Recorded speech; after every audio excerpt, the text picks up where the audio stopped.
মানে বলো। হেয়ার মানে আচ্ছা, নোজ মানে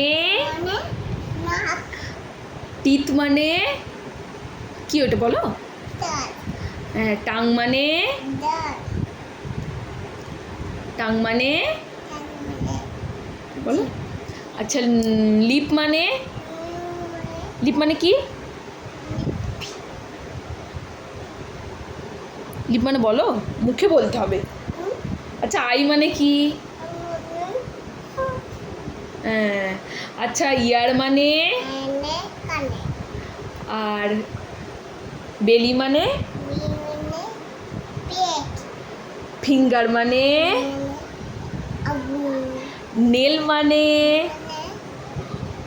কি? হ্যাঁ। লিপ মানে মাউথ মানে